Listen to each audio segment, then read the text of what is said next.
आपल्या सर्वांना या पवित्र मंदिरात त्याच्या नावामध्ये एकत्र येण्याकरता आपल्या सर्वांना परमेश्वराने एकत्रित केलेलं आहे। आज आपण राखेचा बुधवार याकरिता या पवित्र मंदिरात एकत्र झालेलो आहोत। आजपासून आमच्या उपास समयाला, ज्याला मी लेंट समय म्हणतो, त्या लेंट समयाला मी सुरुवात केलेली आहे।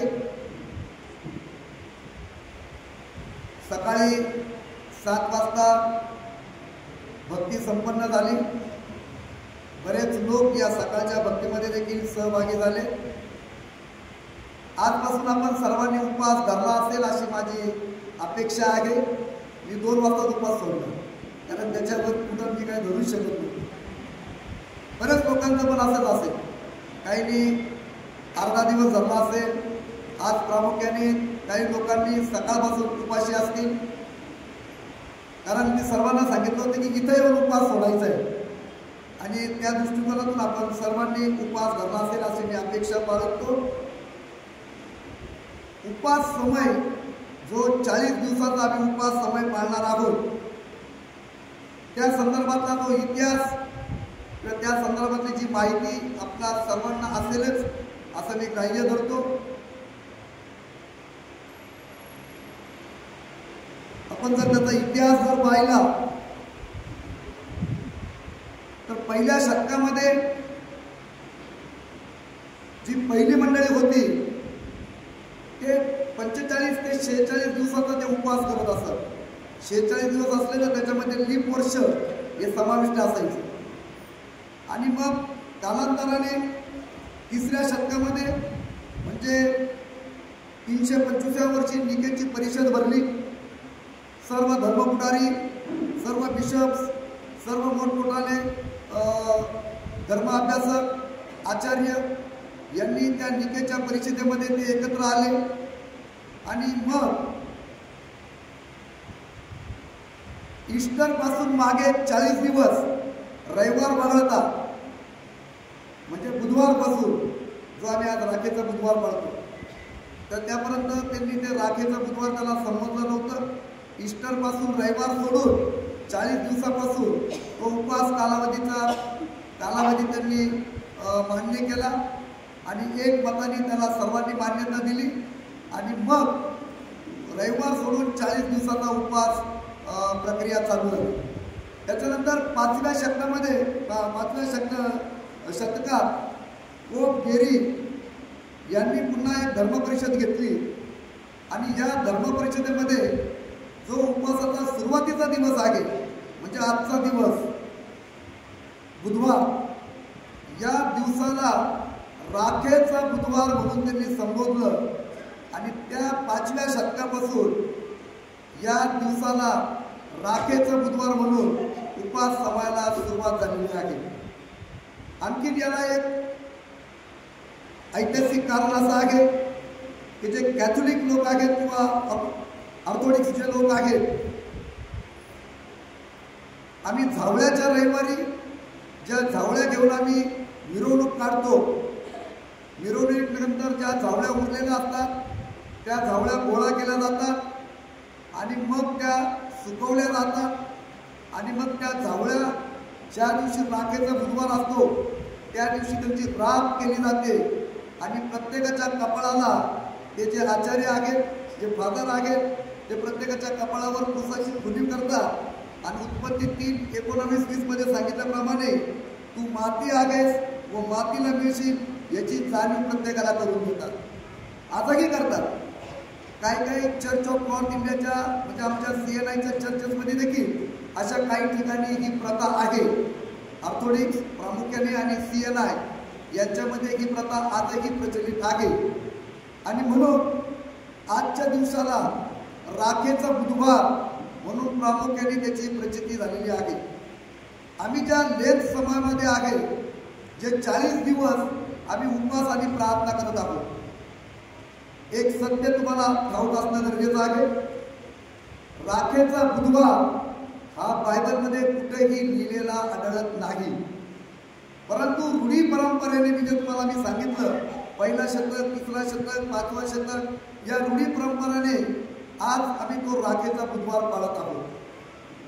त्याचं मर्म एवढंच की आम्ही आमच्या अंतःकरणातील जी काही मलिनता आहे ती सर्व जाळून टाकावी, त्याचे ते दर्शक आहे. 24-25 तारखेला आम्ही ख्रिस्त जन्मोत्सव साजरा करतो, पण कोणाला किती तारीख ठाऊक नाही, 25 तारीख होती का. तरी देखील आमच्या सर्व आमच्या ख्रिस्ती लोकांचं धर्म परिषदेमध्ये त्याच्यावर 25 डिसेंबरला एकमत झालेलं आहे आणि म्हणून आम्ही काय पाळतो, 25 तारखेला ख्रिसमस पाळतो. उत्तम शुक्रवार बायबलमध्ये कुठं लिहिलं उत्तम शुक्रवार, परंतु ज्या दिवशी परमेश्वराने एकुलता एक पुत्र दिला आणि त्यांनी त्या वधस्तंभावर आपलं रक्त सांडवलं, तो जरी आमचा दुःखाचा दिवस असेल परंतु संपूर्ण जगासाठी तो आनंदाचा दिवस होता. कारण त्या दिवशी येशू ख्रिस्ताच्या त्या वधस्तंभावर आपलं रक्त सांडवल्याने आमच्या संपूर्ण अखिल जगाच्या पापाची काय झालेली आहे, क्षमा झालेली आहे. आणि म्हणून आम्ही त्याला उत्तम म्हणतो.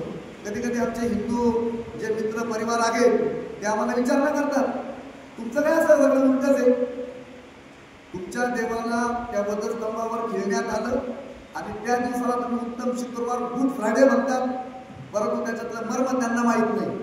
हे सांगण्याची गरज आहे, ते सांगितलं पाहिजे. तिथं तुम्हाला स्वार्थ सांगण्याची एक संधी उपलब्ध होती. अशा प्रकारे काही गोष्टी ज्या रूढी परंपराने आम्ही पाळत आलेलो आहोत. मग तुम्ही मनात पाळायचं आहे रूढी परंपरा पाळायच्या का नाही, परंतु ज्या गोष्टीमुळं एकत्रित येऊन केलेल्या प्रार्थनेमुळं, एकत्रित येऊन केलेल्या उपवासामुळे जर आमची आत्मिक आम्हाला जर शक्ती प्रदान होत असेल, आमची आत्मिकता जर वाढत असेल, तर त्याच्यामध्ये कुठलंही वावगं नाही. आम्ही ह्या दिवशी एकत्र येऊन या चर्चमध्ये आम्ही एकत्र आलो आहोत आणि प्रार्थना करत आहोत, देवाकडे लीन नम्र होत आहोत. हे चांगलं आहे का वाईट आहे? मग त्याच्यात काही लोक ज्या या गोष्टीवरून पोह करतात आणि उगीच आमच्या विश्वासाला तडा लावण्याचा प्रयत्न करतात, आम्हाला नावं ठेवण्याचा प्रयत्न करतात, त्यांच्याकडे आम्ही कुठल्याही प्रकारचं दुर्लक्ष करावं. आणि जे आम्ही करत आहोत, जे काय आम्ही करू, हे सर्व कोणाच्या गौरवासाठी, देवाच्या गौरवासाठी. आणि म्हणून पाऊल जे सांगतो आम्ही जे काय करतो ते सर्व देवाच्या गौरवासाठी आहे. आणि म्हणून या गोष्टीत न पडता आजचा दिवस किंवा हे 40 दिवस आम्ही का पाळतो, आम्ही जर बायबलमध्ये येतं जर आम्ही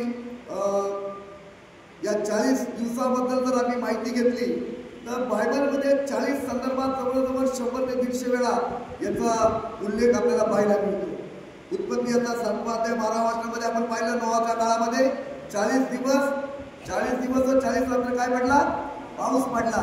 त्याचा परिणाम काय झाला, जगाचा नाश झाला.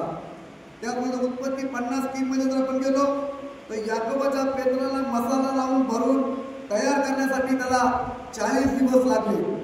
आणि त्याच्यानंतर निर्गम 34-28 मध्ये जर आपण बघितलं तर मोशे ज्या पर्वतावर होता, होरे पर्वतावर परमेश्वराने त्याला दर्शन दिलं. त्या ठिकाणी तो 40 दिवस आणि 40 रात्र त्याचा काय झाला, उपवास झाला. परिणाम तो देवाच्या सहवासात राहिला आणि त्या ठिकाणी त्याला 10 आज्ञा देण्यात आली.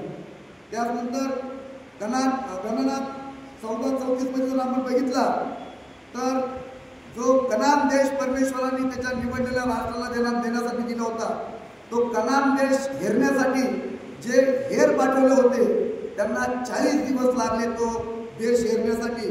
त्याचा परिणाम असा झाला का त्या लोकांना तो कनान देश म्हणजे दुधामधाचा प्रदेश त्यांना तो प्राप्त झाला. त्याचप्रमाणे पहिले शमूएल याच्या 17व्या अध्यायामध्ये जर आपण पाहतो, जो गोलियात जो फलिस्ती होता आणि या इस्रायल लोकांना तो वारंवार त्या ठिकाणी युद्धासाठी आव्हान देत होता, तो सतत 40 दिवस लढाईसाठी लोकांना प्रोत्साहित करत होता, आमंत्रण देत होता, लोकांना थिजवत होता.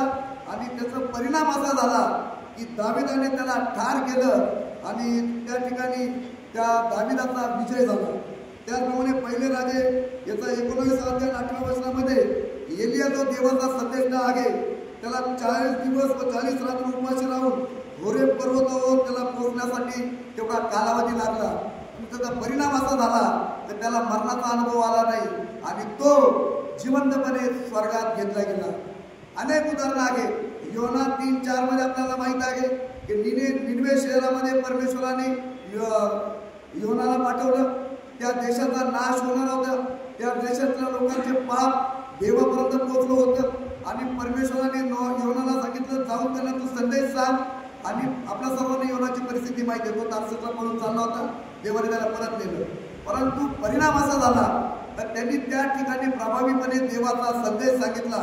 देवाचं जे देवाने जो त्याला सांगितलं होतं त्या गोष्टी त्यांनी सांगितल्या आणि त्या लोकांनी 1,20,000 लोकांनी उपवास आणि प्रार्थना केली आणि त्या लोकांचा बचाव झाला. त्याचा परिणाम असा झाला तर त्या लोकांचं तारण झालं. नवीन करारामध्ये पण म्हणते कृष्णवर्तमानाचा 4 अध्याय 2 वचन जर आम्ही बघितलं तर अरण्यामध्ये सैतानाने 40 दिवस व 40 रात्र येशू ख्रिस्ताची परीक्षा घेतली आणि 40 दिवस व 40 रात्र येशू ख्रिस्ताने काय केला? उपवास केला. आणि त्याचा परिणाम असा झाला का येशू ख्रिस्तानं त्या सैतानाला पराजय केला आणि येशू ख्रिस्त त्या ठिकाणी विजयी झाला. लूक 4:2 मध्ये सैतानाने येशू ख्रिस्ताची 40 दिवस परीक्षा घेतली. लूक 4:2 आम्ही बारकाईने वाचलं. या ठिकाणी मत्ती 4:2 मध्ये येशू ख्रिस्ताला 40 दिवस उपवास घडले. परंतु लूक 4:2 मध्ये आम्ही पाहिलं तर सैतानाने येशू ख्रिस्ताची 40 दिवस परीक्षा घेतली आणि त्याचा परिणाम असा झाला की सैतान अखेरीस येशू ख्रिस्ताला सोडून निघून गेला. अनेक उदाहरणं आहेत. 40 या आकड्याला, 40 दिवस या गोष्टीला, 40 वर्ष या गोष्टीला देखील बायबलमध्ये अनेक अनन्यसाधारण महत्व आहे. गणना 32:13 मध्ये जर बघितलं 40 वर्ष इस्रायल लोक त्या रानामध्ये काय होते, जिथं तुम्हाला महिना 2 महिन्याचा कालावधी होता, परंतु 40 वर्ष त्या इस्रायल लोकांच्या कटकटीमुळे किंवा त्यांच्या त्या वागण्यामुळे त्यांना 40 वर्ष रानात त्यांना भटकंती करावं लागली. त्याचप्रमाणे दुसरे राजा याचा 2 अध्याय आणि 11 वचन जर आपण बघितलं तर दाविदाने एकूण 40 वर्ष इस्रायलावर राज्य केलं. अनेक उदाहरणं आहेत. प्रेषिताचं 1:3 जर आपण बघितलं तर येशू ख्रिस्ताने आपल्या पुनरुत्थानानंतर 40 दिवस 500 पेक्षा अधिक लोकांना काय केलं? त्यांनी दर्शन दिलं. अनेक अनन्यसाधारण महत्व या 40 दिवसाला आहे. या सर्व गोष्टींचा सारासार विचार करून देवाच्या प्राप्तीसाठी किंवा देवाच्या जवळ जाण्यासाठी 40 दिवसाचा जो कालखंड आहे. विशेषतः काही लोकांचं असं म्हणणं आहे की येशू ख्रिस्तानं 40 दिवस उपवास आणि प्रार्थना केली आणि म्हणून आम्ही देखील 40 दिवस उपवास आणि प्रार्थना करावी.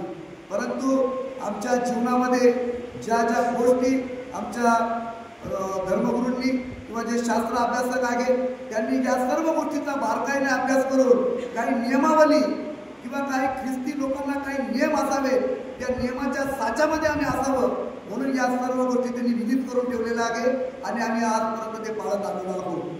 मग आज जो दिवस आहे, आता मी आज 40 दिवसाच्या उपवासाला सुरुवात केलेली आहे, परंतु आजचा जो महत्वाचा दिवस आहे राखेचा बुधवार, याला राखेचा बुधवार का म्हटलेला आहे याचा जर आम्ही बारकाईने विचार केला तर त्याच्यात देखील आम्हाला एक मर्म समजतं.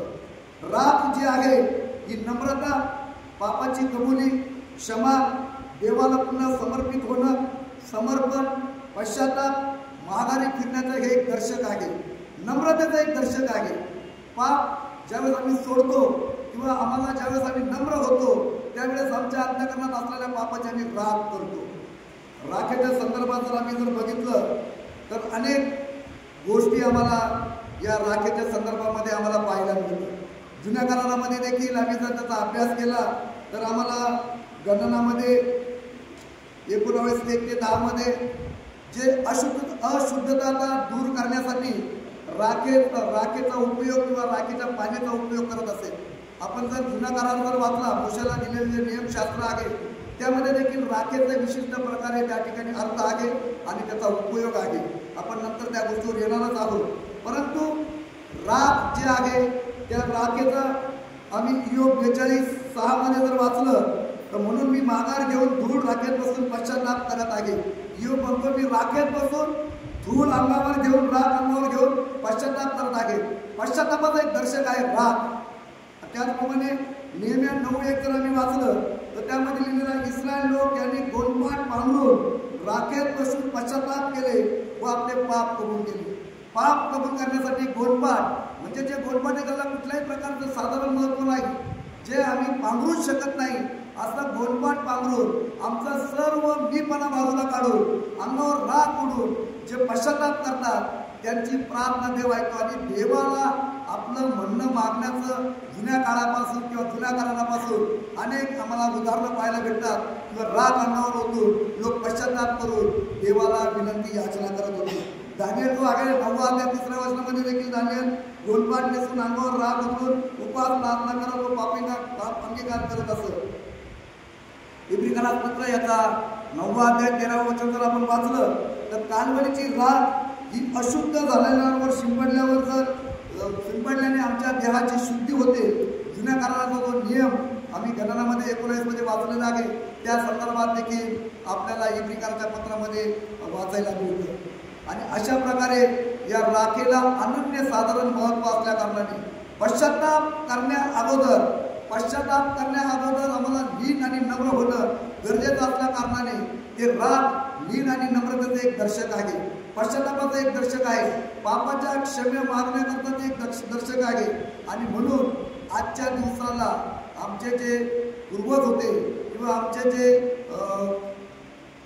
बायबलचे अभ्यासक होते या सर्व लोकांनी या गोष्टीमध्ये एकत्रितरित्या विचार करून त्याच्यावर शिक्कामोर्तब केला आणि आजच्या दिवसाला राखेचा बुधवार म्हणून संबोधण्यात आलं. आणि आजही आम्ही तो त्याच विश्वासाने पाळत आहोत. परंतु या राखेच्या बुधवारमध्ये जे रहस्य आहे ते आपण समजून घेणं अत्यंत गरजेचं आहे. आणि हे समजून घेण्याअगोदर आम्ही जे अध्याय या ठिकाणी वाचलेले आहेत आजच्या मननाकरता यशायाचा 58वा अध्याय वचन 1 ते 9, पहिले करिंथ्याचा 9वा अध्याय वचन 24 ते 27 आणि मत्ती शुभवर्तमानाचा 6वा अध्याय वचन 1 ते 6 आणि 16 ते 18. आजचा जो विषय आहे या सर्व अध्यायाचा जे सारांश आहे त्याचा जो विषय आहे आध्यात्मिक शिस्तीसाठी ख्रिस्ती साधना. आमचं आध्यात्मिक उन्नती व्हावी त्याकरता ख्रिस्ती लोकांना जे नियमावली किंवा जे आम्ही ख्रिस्ती आराधना साधना केली पाहिजे, ज्या साच्यामध्ये बसून आम्ही देवाचे गौरव केलं पाहिजे किंवा त्याची आराधना केली पाहिजे, देवाच्या मार्गात चाललं पाहिजे, त्या संदर्भामधला आजचा हा विषय आहे. आणि या संदर्भामध्ये आम्ही जे अध्याय वाचलेले आहे उपवासासंदर्भात आम्ही यशायाचा 58वा अध्याय वाचला. त्यामध्ये उपवासाचे योग्य पालन या संदर्भामध्ये यशायाने योग्य ते मार्गदर्शन केलेलं आहे. आम्ही उपवास कसा धरला पाहिजे, परमेश्वराला कुठला उपवास अपेक्षित आहे. पूर्वी जे लोक होते ते उपवास करून परमेश्वराला प्रेशर आणायचा प्रयत्न करत होते. आजही आम्ही जर बघितलं तर आमच्या या स्वतंत्र भारतामध्ये आजही कुपोषणाचं जे हत्यार उपसलं जातं ते कोणावर तरी प्रेशर आणण्याचं काम करत होतं. आमच्याकडे अण्णा हजारे सर्वांना माहीत आहे. आता नवीन आमचे जरांगे पाटील उपोषण केल्यानंतर सरकारवर किती दबाव निर्माण होतो, तसे हे लोक जे देवाचे निवडलेले लोक होते त्या काळी उपवास करून देवावर प्रेशर आणायचा प्रयत्न करायचे आणि मग ते म्हणायचे आम्ही हा उपवास करतो, देव काही पाहत नाही का, त्याला काही दिसत नाही का आम्ही हा उपवास करतो, आमच्या प्रार्थना का ऐकत नाही. आणि म्हणून मग त्यावेळेस परमेश्वराने यशाया संदेशाच्या द्वारे सांगितलं की मला कसा उपवास अपेक्षित आहे. तुम्ही तुमच्या पोटाला जाळून किंवा तुमच्या शरीराला इजा देऊन तुम्ही जो उपवास करताय तो मला मान्य नाहीये. तुम्हाला असं वाटत असेल की तुम्ही उपवास करता, तुम्ही लोकांना दाखवता मी उपवास करतो, तुम्ही अंगावर राग घेता आणि लोकांना प्रदर्शित करता मी किती धार्मिक आहे आणि त्या धार्मिकता लोकांना दाखवतात, परंतु तुमचा अंतःकरण तपासणारा तो देव आहे.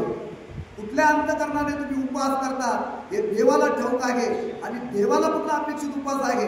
आज जर आम्ही उपवास केला असेल, मी तुम्हाला सर्वांना सांगतो, मी देखील त्यामध्ये आज जर आम्ही उपवास धरला असेल आणि दिवसभरात तर आमच्या तोंडातून एखादी शिवी निघाली असेल, आम्ही खोटं बोललो असेल, आम्ही काही पाप केलं असेल तर आमचा उपवास सुटलेला आहे.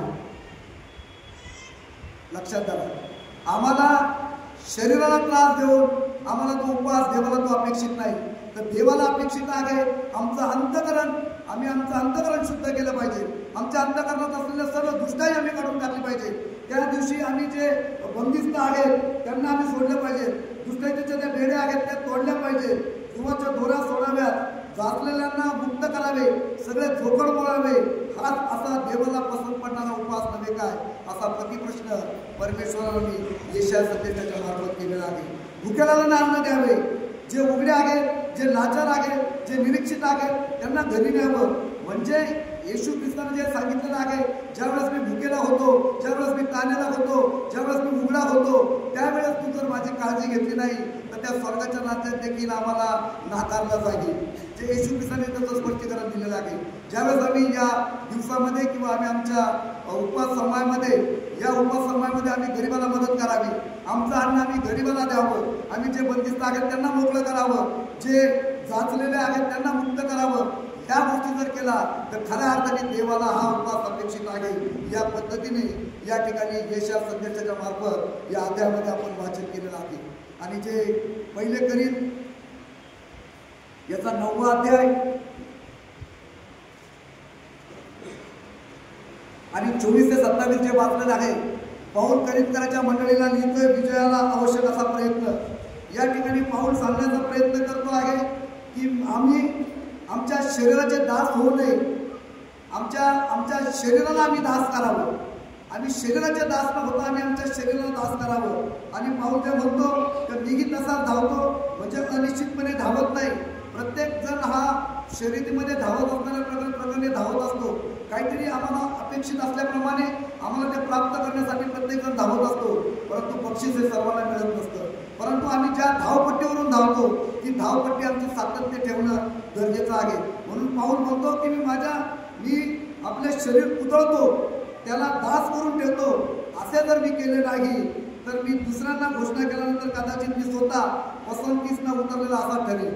आमचे जे शरीर आहे हे शरीर आम्ही आमच्या काबूत ठेवावं, आमचं इंद्रिय दमन आम्ही आमचं साबूत ठेवावं. आमच्या शरीराच्या माध्यमातून आम्ही जे काही पाप करतो ते आम्ही पाप करू नये. आमची जीभ, आमचं तोंड, आमचे डोळे, आमचे हात, आमचे पाय या शरीराच्या माध्यमातून आम्ही जे काही पाप करतो, विशेषतः सर्वात कपटी असताना आमचं जे हृदय अंतःकरण आहे ते आम्ही आमच्या ताब्यात ठेवावं, ते आमच्या दास्यात आम्ही ठेवावं, त्याच्या दास्यात आम्ही राहू नये. आणि ते दास्यात जर ठेवायचं असेल तर आम्हाला विशेष प्रकारे आम्हाला काहीतरी क्रिया करणं गरजेचं आहे. आम्हाला आमचं शरीर उधळणं गरजेचं आहे, आमच्या शरीरावर आमचा ताबा मिळवणं गरजेचं आहे. आणि ज्या अर्थाने जर आमच्या शरीरावर ताबा मिळवला तरच तो आमचा खरा उपवास होऊ शकतो. आणि म्हणून येशू ख्रिस्ताला देखील नवीन करारामध्ये आम्ही जो अध्याय वाचलेला आहे मत्ते शुभवर्तमान 6वा अध्याय, येशू ख्रिस्ताने या अध्याय संदर्भात आपण जर बारकाईने अभ्यास केला तर त्या डोंगरावरचं जे प्रवचन होतं त्या प्रवचनाचा एक भाग आहे. जगातील सर्व प्रवचनापेक्षा येशू ख्रिस्ताने जे डोंगरावर प्रवचन केलेले आहे ते सर्वात श्रेष्ठ आहे. आणि याच प्रवचनाचा आधार घेऊन काही लोकांनी आपली धर्मसंस्था उभी केलेली आहे. येशू ख्रिस्ताने ज्या डोंगरावरचं प्रवचन केलं ते प्रवचन इतकं मार्मिक आहे. आम्ही जर सुरुवातीला जर बघितलं तर गुप्त धर्माचरण, गुप्त दान धर्म, गुप्त प्रार्थना आणि गुप्त उपवास. जे गुप्त आहे गुप्त धर्माचरण, आमची जी नीतिकृत्य आहे ते आम्ही गुप्त ठेवली पाहिजे, आमच्या स्वतःच्या पित्याजवळ आमचं त्याचं प्रतिफळ आम्हाला मिळेल. त्याच्यानंतर गुप्त धर्माचरण, आम्ही जे धर्माचरण करतो, आम्ही जे दान धर्म करतो, आमचा डावा हात जे काही करतो ते उजव्या हाताला पडू नये आणि उजवा हात जे काही करतो ते डाव्या हाताला पडू नये. ज्यावेळेस आम्ही दान धर्म करतो त्यावेळेस आम्ही अशा पद्धतीने दान धर्म करावं. गुप्त दान धर्म. आणि काही ठिकाणी आम्हाला ते गुप्त दान धर्म करावा लागतं, काही ठिकाणी आम्हाला गुप्त न करता आम्हाला उघडपणे द्यावं लागतं. चर्चमध्ये ज्यावेळेस आम्ही दान अर्पणाची आमची पिशवी फिरवतो किंवा जे आम्ही पात्र फिरवतो त्यावेळेस आमचं गुप्त दान धर्म आम्ही करावं. ते गुप्त असावं. आम्ही खिशातून चापसून नोट नाही काढायची. प्रत्येकजण आपले इतके हुशार झालेले आहेत तर किती जरी खिशामध्ये नोटा असल्या तर बरोबर चापसून 10ची नोट आपण बाहेर काढतो. देवाला मी अपेक्षित नाही, लक्षात ठेवा. तुमचा उजवा हात जे काही दान धर्म करतो ते डाव्या हाताला काढायला नाही पाहिजे. इतका निस्वार्थपणे परमेश्वर तुमचं दान धर्म अपेक्षित करतो. आम्ही जे असेसमेंट भरतो त्याला आम्ही कर म्हणतो. जो मंदिराचा कर येशू ख्रिस्ताने देखील भरला, ज्याला आम्ही फंड म्हणतो, ते काय गुप्त नाही. ते आमचं ठरलेलं आहे. 480 रुपये आम्ही ठरवलेले ते द्यावंच लागेल. त्यावेळेस 1 रुपया होता. येशू ख्रिस्ताने पेत्राला सांगितलं, जा ज्यावेळेस त्या सभागृहाचे किंवा त्या मंदिराचे जे पुढारी होते, जे चर्च कमिटी मेंबर होते, त्यांनी येशू ख्रिस्ताला त्या पेत्राला विचारलं, तुझा धनी आणि तुम्ही चर्च फंड भरत नाही. आणि त्यावेळेस येशू ख्रिस्ताने पेत्राला सांगितलं, जाय मासा लागल तुला गळाला तो घेऊन ये. त्याच्यात त्याला 2 रुपये भेटले, 1 रुपये येशू ख्रिस्ताचा आणि 1 रुपये पेत्राचा. त्यांनी काय भरला? तो चर्च फंड. तो उघड होता, तो गुप्त नव्हता. त्यावेळेस 1 रुपया होता. आज जर आजच्या त्या पद्धतीने जर आम्ही त्याची जर एक मोजमाप केली तर कदाचित 10,000 आणि 20,000 आपल्याला चर्च फंड भरावं लागेल. परत आम्ही भरतो किती? 480. त्याच्यापैकी काही लोक भरत नाही. वाईट गोष्ट आहे, खेदाची गोष्ट आहे. त्याचप्रमाणे आम्ही जो दशांश देतो तो देखील गुप्त नाही. काही लोक दशांशला देखील गुप्त दशांश म्हणतात. तुमचा जो काम करतात, तुम्हाला जो काही परमेश्वर जे काही देतो महिन्याचं, त्याचा दशांश द्यायचा आहे. तुम्हाला जर 10,000 रुपये पगार असेल तर 1,000 रुपये तुमचा दशांश आहे, ते गुप्त नाही. मी काही लोकांना त्याचा पगार विचारत होतो. आता घरी कौटुंबिक प्रार्थनेला गेलो तर लोक घाबरत होते मला सांगायला, अरे तुम्ही मनुष्याला बसवा, देवाला थोडी बसवा. म्हणून मलाकीमध्ये काय सांगितलेलं आहे? तुम्ही सर्व लोकांनी कोणाला बसवलेलं आहे? देवाला. दशांशाच्या माध्यमातून कोणाला बसवतात? देवाला बसवतात. परमेश्वराला तुमच्या दशांशाचा 10वा भाग अपेक्षित आहे. परमेश्वर तुम्हाला जो काही आशीर्वाद देतो, त्यांनी जे काही तुम्हाला दिलेलं आहे, कोणाला 1 लाख रुपये पगार असेल तर त्याचे 10,000 रुपये ते देवाचे आहे. आणि ते देवाचे पैसे जर तुम्ही खर्च केले तर तुम्ही देवाला फसवता. काही लोक याच्यावर बरेच चर्चा करतात. जुन्या करारामध्ये जो दशांश आहे, याच्यामध्ये ते आहे, असं ते आहे, आणि अशा पळवाटा काढतात. त्यावेळेस देखील ते यहुदी आणि परुषी पळवाटा काढत होते. ज्यावेळेस त्यांचं देणं हे देवाला देणं अपेक्षित होतं यहुदी लोक, त्यावेळेस ते सांगायचे की आम्ही आमच्या आईबापाला देऊ शकत नाही, कारण आम्ही आमचं सर्व दान धर्म हे आम्ही दिलेलं आहे, देवाला दिलेलं आहे, असं ते डिक्लेअर करायचे. आणि आपल्या आईबापांचं ते मान सन्मान करत होते किंवा त्याचा सांभाळ करत होते. त्या संदर्भात देखील येशू ख्रिस्तांचे काम उघडले गेलेले आहे. आणि आज देखील आमच्यामध्ये तोच फरक नाही. आम्ही देखील आज देखील अशा पद्धतीने दान धर्म किंवा दशांश किंवा आमचं जे काही फंड आहे, जे देवाची देणगी आहे, त्याच्यामध्ये आम्ही तफावत निर्माण करतो आणि आम्ही देवाला फसवत असतो. परंतु या ठिकाणी देखील जो गुप्त दान धर्म सांगितलेला आहे, गुप्त प्रार्थना सांगितलेली आहे. गुप्त प्रार्थना म्हणजे तुझा जो स्वर्गीय पिता आहे, तू दार बंद कर आणि देवाकडे तू आपली प्रार्थना कर. त्यावेळेस पासून आजपर्यंत देखील लोक त्याचा फार्स करतात, प्रार्थना करण्याचा सोम धोम करतात.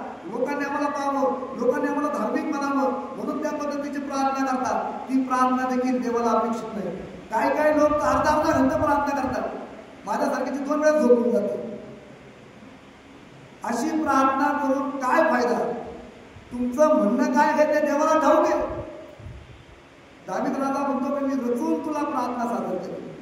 ती अशा पद्धतीने प्रार्थना सादर करा की ती ऐकायला देखील चांगले वाटेल आणि त्या प्रार्थनेमध्ये तुमचं जे काय म्हणणं असेल ते देवाला सांगा. बायबल असं सांगतं, तुम्हाला काय पाहिजे आहे ते देवाला अगोदरच माहिती आहे. परंतु तो मागा म्हणजे मिळेल, शोधामध्ये सापडेल आणि ठोकामध्ये तुमच्यासाठी दार उघडलं जाईल. आम्हाला मागणं हे देवाची अपेक्षा आहे. देवाला वाटतं माझ्या लेकरांनी माझ्याकडे मागावं. आणि ती प्रार्थना जी आहे, तो आमचा देव जो आहे, स्वर्गीय देव, त्याच्यामध्ये आणि आमच्यामध्ये जे आमचं नातं संबंध आहे, त्या पद्धतीने आम्ही गुप्त प्रार्थना केली पाहिजे. आणि आमचा उपवास जो आहे तो देखील गुप्त असावा. आमचा जो उपवास आहे, आम्ही ज्या उपवासाच्या संदर्भात आम्ही पाहिलेला आहे, आजचा जो विषय किंवा आज आम्ही ज्या उपवास आम्ही सर्वजण करत आहोत, येशू ख्रिस्ताने उपवासाची परिभाषा बदलून टाकली. येशू ख्रिस्ताने सांगितलं, तू जर उपवास केला ना, त्या दिवशी आंघोळ कर, आपलं तोंड नीट धुवे, डोक्याला तेल लाव आणि मग आपलं तोंड विरूप करू नको. कधी कधी काही लोक असं दाखवतात त्यांच्यासारखं उपवास किंवा त्यांच्यासारखं धार्मिक माणूस या भूतलावर कोणी नाही. एकादशी दुप्पट काशी उपवास असला तर सकाळी केला. खरं मी उपवास घालायचा प्रयत्न केला. मला डायबिटीस आहे. मी 1 किलो सफरचंद घेऊन आलो, अर्धा किलो केळं आणले, 1 टरबूज आणलं आणि द्राक्ष देखील आणले आणि सर्व मनसोक्त खाल्लं. आणि नंतर मी विचार केला, हा असा कसा उपवास होतो. मी माझा स्वतःचा उदाहरण करतो, बाकी तुमचं काय तुम्ही बघू. परंतु आम्ही अशा पद्धतीने उपवास करतो. आमचा उपवास असा आहे, आम्ही लोकांना दाखवण्यासाठी उपवास करतो. येशू ख्रिस्ताने उपवासाची परिभाषा बदलून टाकली आणि त्यांनी सांगितलं, तुम्ही जेव्हा उपवास करता तर तुमच्या शेजारच्याला देखील समजलं नाही पाहिजे तुम्ही उपवास करता. तुमच्या चेहऱ्यावर, तुमच्या तोंडावर देखील उपवासाचे हावभाव आणू नका. तुमचा चेहरा असा विरूप करू नका. काही लोक करतात असं तोंड करतात, अरे बापरे काय झालं, काय नाही आज उपवास आहे. म्हणजे लोकांनी विचारावं म्हणून सारखं सारखं त्यांच्या समोर जातात आणि तो चेहरा घेऊन असं बसतात नाही का, अरे काय झालं, काही नाही आज उपवास आहे ना. म्हणजे आम्हाला लोकांनी धार्मिक म्हणावं, किती उपवास करतो, किती धार्मिक आहे. परंतु येशू ख्रिस्ताने सांगितलं तो देखील उपवास आम्हाला अपेक्षित नाही. तो उपवास असा अपेक्षित आहे, तू ज्यावेळेस उपवास करतो, उपवास करणं ज्या अर्थी येशू ख्रिस्ताने सांगितलं की हा असा उपवास करावा, त्या अर्थी येशू ख्रिस्त देखील उपवासाला मान्यता देतो. त्यावेळेस ते योहानाचे शिष्य उपवास करत होते आणि येशूचे ख्रिस्त उपवास करत नव्हते. त्यावेळेस त्या लोकांनी विचारलं की तुम्ही उपवास करत नाही, तुझे शिष्य उपवास करत नाही. त्यावेळेस येशू ख्रिस्ताने एक मार्मिक उत्तर दिलं. काय सांगितलं, जोपर्यंत वरणाबरोबर आहे तोपर्यंत त्यांना उपवास करण्याची, परंतु आज आम्हाला उपवास करायची गरज आहे. आमचा वर पुन्हा येणार आहे, तो या मंडळीला त्याच्या वधूला घेण्यासाठी येणार आहे. तो आमच्यापासून आता दूर आहे, परंतु तो आमच्या मध्ये पवित्र आत्म्याच्या द्वारे उपस्थित आहे. आणि तो वर येण्या अगोदर आम्ही आमची आत्मशुद्धीकरणासाठी उपवास केले पाहिजे. आम्ही शुक्रवारी उपवासाने प्रार्थना केली, त्याच्यासाठी प्रार्थना केली. मत्ती 17 मध्ये लिहिल्याप्रमाणे की ज्या काही अशा गोष्टी असतात, जे असे काही अशुद्ध आत्मे असतात, ते उपवास आणि प्रार्थनेशिवाय निघत नाही. येशू ख्रिस्तानं ज्यावेळेस त्या भूतग्रस्त व्यक्तीला बरं केलं आणि येशू ख्रिस्ताच्या शिष्याने त्याला विचारलं, आमच्याकडून हे का बरं साध्य झालं नाही, येशू ख्रिस्ताने सांगितलं की उपवास आणि प्रार्थनेशिवाय असे आत्मे निघत नाही. आमच्या जीवनामध्ये देखील असे आत्मे आहेत, दुरात्मे आहेत, तर ते आम्ही सोडूच शकत नाही. किती प्रयत्न केले की ते सहजासहजी निघत नाही. दारू प्यायचं व्यसन असेल, तंबाखू प्यायचं व्यसन असेल, वाईट गोष्ट बोलण्याचे व्यसन असेल, चुगली करण्याचे व्यसन असेल, शिव्या देण्याचं व्यसन असेल, हे विचार करण्याचं व्यसन असेल, हे जे आमचे दुरात्मे आमच्या अंतःकरणात आहे ते जर आम्हाला काढायचे असतील तर उपवास आणि प्रार्थना करणं गरजेचं आहे. आणि ते केल्यानंतर निश्चित अर्थानं हे दुरात्मे निघाले जातात. कधी कधी अशा काही गोष्टी असतात, त्या प्राप्त करण्यासाठी आम्ही अहोरात्र प्रार्थना करत असतो, परंतु ते साध्य होत नाही, आमची प्रार्थना ऐकल्या जात नाही. त्याकरिता देखील आम्हाला उपवास आणि प्रार्थना करणं गरजेचं आहे. आणि खरोखर परमेश्वर देखील आमच्याकडून तसाच उपवास आणि प्रार्थना अपेक्षित करत आहे. परंतु आज जो राखेचा बुधवार आम्ही पाळत आहोत, या राखेच्या बुधवारी याला या राखेला जे काही विशेष महत्त्व देण्यात आलेलं आहे, त्या संदर्भामध्ये आम्ही जर विचार केला तर इब्रिकाराचं पत्र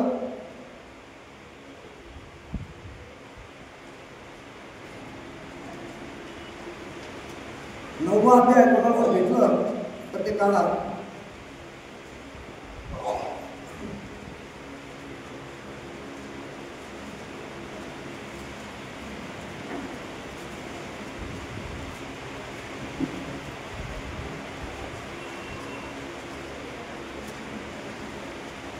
भेटलं का?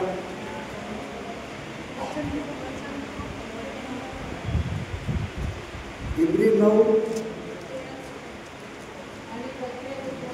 ख्रिस्तानं 11 वाचले. ख्रिस्तानं केलेल्या स्वापनाच्या ठायी असलेले शुद्धीकरणाचे सामर्थ्य, याच्यामध्ये 13वे वचन, कारण बकऱ्याचे व बैलाचे रक्त आणि कालवडीची राख ही अशुद्ध झाल्यावर शिंपडल्याने जर देहाची शुद्धी होईल इतके पवित्र करतात, तर सार्वकालिक आत्म्याच्या योगे ज्याने निष्कलंक अशा स्वतःला देवाला अर्पण केले, त्या ख्रिस्ताचे रक्त आपली सत्सज्ञ बुद्धी जिवंत देवाच्या सेवेसाठी निर्देश कृत्यापासून किती विशेष करून शुद्ध करेल. जुन्या करारामध्ये आम्ही गणना याचा 32वा अध्याय गणना याचा 19वा अध्याय वचन 1 ते 10 हे जर आम्ही वाचलं,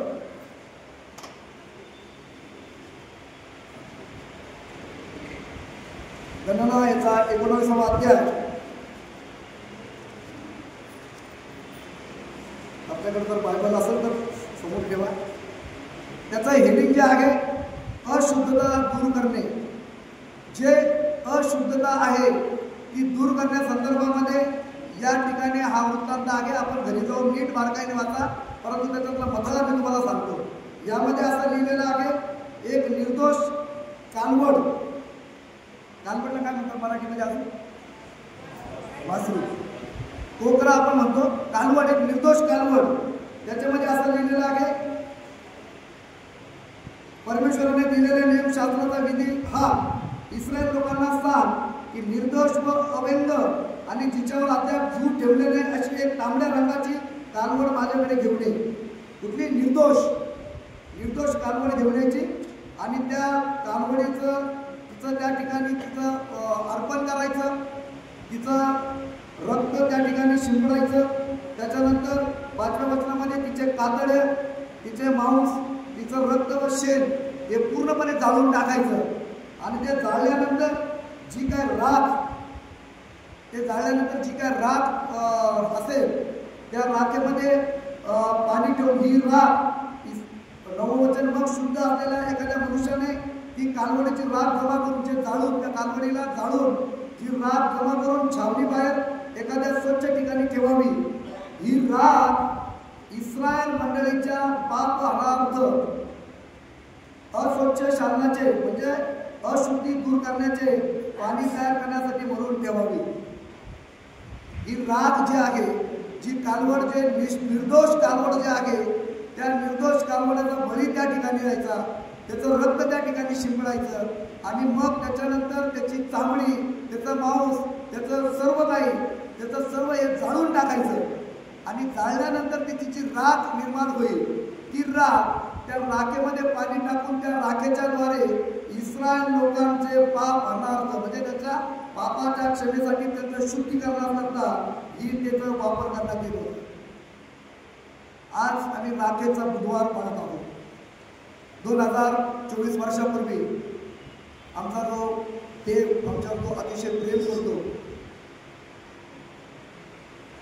ज्या आमच्या पापामुळे आम्ही त्या देवापासून दूर निघून गेलो होतो, पुन्हा आम्हाला आमच्या त्या देवाच्या सानिध्यात आणण्यासाठी, आमचं शुद्धीकरण करण्यासाठी जे पाप आमच्या ठाई होतं, ज्याच्यामुळं देव आणि मनुष्य एकत्र येऊ शकत नव्हता, त्या आदामाने केलेल्या पापामुळं आमच्या जन्मातच आमचा अंश, जो पापाचा अंश आमच्यामध्ये निर्माण झाला किंवा जन्मातच आम्ही जे पापी झालेलो आहोत, पाप आणि देव एकत्र येऊ शकत नाही.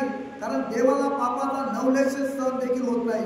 त्या देवदूताने पाप केलं, परमेश्वराने त्याला बाहेर काढलं. या प्रतिरूपाचा मनुष्याचा आपल्या देवाच्या प्रतिरूपाचा पाप केलं, परमेश्वराने त्याला एदेन बागेच्या बाहेर काढलं. परमेश्वर आणि पाप हे एकत्र राहूच शकत नाही, हे समीकरणात बसू शकत नाही. परंतु तरी देखील देवाने आमच्यावर कृपा केली आणि पुन्हा एकदा मनुष्याच्या शुद्धीकरणाकरिता तो आमचा त्याचा एकुलता एक पुत्र, ती कालवड, ती एकुलती निर्दोष कालवड, ज्याच्या काही कुठलाही पाप नव्हतं, ज्याच्या काही कुठल्याही प्रकारचं व्यंग नव्हतं, तो ख्रिस्त त्या 2000 वर्षापूर्वी त्या वधस्तंभावर त्याचा वाचला गेला. त्याचं मांस काढण्यात आलं, त्याच्या शरीरावर कुठलाही मांस नव्हतं, त्याला इतके फटके मारण्यात आले, त्याची लाही झाली, त्याच्या शरीरामधून रक्त आणि त्याच्या शरीराच्या चिंध्या काढण्यात आल्या. ज्या पद्धतीने त्या कालवडीचं मांस काढण्यात येतं, त्याचं रक्त सांडवण्यात येतं आणि जे वाचलेलं आहे त्या पद्धतीने येशू ख्रिस्त, या येशू ख्रिस्ताचं ते एक दर्शन त्या ठिकाणी होतं. त्या राखेचं जे रहस्य आहे ते येशू ख्रिस्ताचं शरीर आहे. माझ्या प्रिय बंधू आणि भगिनींनो, आज आम्ही जो राखेचा बुधवार पाळत आहोत त्या मागचं रहस्य समजून घ्या. ती जी राख आहे, ज्या राखेमुळे आमचं शुद्धीकरण करणार आहे. जुन्या काळामध्ये त्या इस्रायल लोकांच्या शुद्धीकरणासाठी जो अर्पण दिला जायचा, त्या कालवडीचं जे त्याचे जाळून जे राख करण्यात येत होती, ती राख 2024 वर्षापूर्वी त्या ख्रिस्ताचं त्या वधस्तंभावर त्यांनी केलेली आहे. त्यांनी शरीर आमचं जिवंत जाळण्यासाठी दिलं. त्याच्या शरीराचे लाहे करण्यात आले, त्याच्या तोंडावर थुंकण्यात आलं, त्याच्या डोक्यात काट्याचा मुकुट घातण्यात आला, त्याची दाढी ओढण्यात आली. लोकर कातरणाऱ्या त्या मेंढराप्रमाणे तो गप्प होता. त्याने आपलं तोंड उघडलं नाही. ते केवळ तुमच्या आणि माझ्यासाठी त्यांनी सहन केलं. आमचं अंतःकरणाचं शुद्धीकरण करण्यासाठी ते ख्रिस्ताने सहन केलं आणि त्याची ती राख आज ज्या बुधवार, राखेचा बुधवार, जे पश्चातापाचं जे प्रतीक आम्ही मागतो, आज परमेश्वराला तेच आमच्याकडून अपेक्षित आहे. तो ख्रिस्त आमच्यासाठी राख झाला. त्या राखेद्वारे आमचं अंतःकरण शुद्ध तो करणारा जिवंत देव आहे. परमेश्वराने त्या आपल्या एकुलता एक पुत्राची त्या ठिकाणी राख केली. उत्तम शुक्रवारच्या दिवशी आम्ही त्या गोष्टीचं आम्ही त्याच्याकडे अवलोकन करणार आहोत. आज आम्ही राखेचा बुधवार उपास समयाच्या आम्ही सुरुवातीस आहोत. आमचा जो प्रवास आहे आजपासून 40 दिवसाचा, हा त्या वधस्तंभावरच्या येशू ख्रिस्ताच्या वधस्तंभावरच्या त्या कालवरीच्या टेकडीवरचा आमचा प्रवास आहे. आज आम्ही टप्प्याटप्प्याने त्या गोष्टी आहोत. आमचे या ठिकाणी आमचे जे देवाचे सेवक आहे टप्प्याटप्प्याने आम्हाला त्याबद्दल आमचं जे महत्त्व आहे ते कळवणार आहे. परंतु या राखेचं जे महत्त्व आहे ते आपण सर्वांनी ध्यानात ठेवावं. ज्या आधी जुन्या करारामध्ये देवाने लावून दिलेल्या नियमाप्रमाणे त्या कालवडीच्या राखेच्या द्वारे मनुष्याचं शुद्धीकरण होत होतं. तोच राख येशू ख्रिस्त तुमच्या माझ्यासाठी झाला आणि 2000 वर्षापूर्वी त्यांनी ती राख त्या वधस्तंभावर तो झाला आणि त्या राखेद्वारे आमच्या पापाचं शुद्धीकरण झालेलं आहे. आमेन. आज आमच्या काही कुठल्याही प्रकारचा अशुद्धता नाही. आमचं पाप धुवून गेलेलं आहे. आम्ही शुद्ध झालेलो आहोत. आता आम्हाला पुन्हा बळी द्यायचा किंवा आम्हाला पुन्हा राख वाजण्याची गरज नाही. आमचा राख आमचा ख्रिस्त आहे आणि तो ख्रिस्त आम्ही आमच्या अंतःकरणात धारण करावं. आम्ही तो कपाळावर लावून लोकांना प्रदर्शित करण्यापेक्षा त्या अंतःकरणाची मलिनता आम्ही काढावी. त्या ख्रिस्ताला त्या अंतःकरणामध्ये स्थान द्यावं. ही आज खऱ्या अर्थाने राखेच्या बुधवारचा मर्म आहे आणि कृपा करून आपण ते सर्वांनी समजून घ्यावं. आजपासून आमची वाटचाल त्या वधस्तंभाकडे चालू झालेली आहे आणि खऱ्या अर्थानं त्या वधस्तंभावर त्या ख्रिस्ताने आमच्यासाठी जे परिश्रम किंवा त्या ख्रिस्ताने आमच्यासाठी जे बलिदान दिलेलं आहे त्याचं स्मरण या 40 दिवसांमध्ये सदोदित आम्हाला राहावं अशी कृपा दृष्टी परमेश्वर आपण प्रत्येकावर करू. प्रभू करू आणि ही गोष्ट समजण्यासाठी मी तुम्हाला साह्याने मदत करू. आम्ही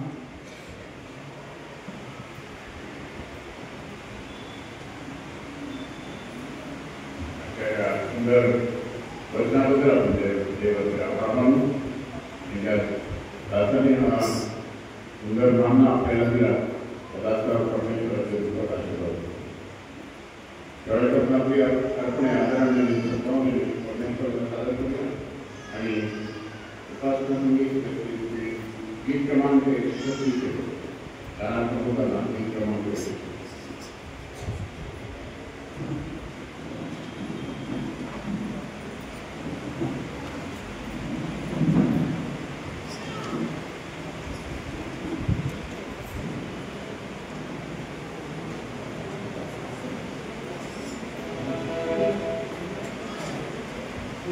संगीत गीत क्रमांक 494 यापुढे